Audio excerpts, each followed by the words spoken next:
Leo and the Magical Jungle Leaf. One sunny morning, Leo the little lion was walking through the jungle when something shiny caught his eye.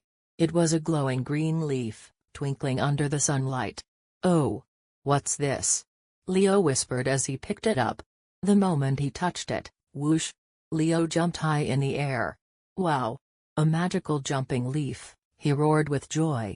Leo bounced over rocks, hopped across puddles, and even flew above the trees. He giggled and flipped and felt like the fastest lion in the jungle. But soon, the leaf's glow began to fade. And Leo slowly floated down. "Oh no," Leo said, "I think the magic is gone."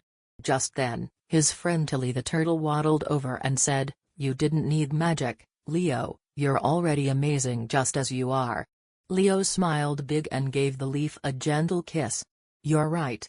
I'll use my brave paws now." And off he ran, no magic, just Leo. If you enjoy Leo's jungle adventure, don't forget to like, share, and subscribe to B&A Rainbow Kids for more magic.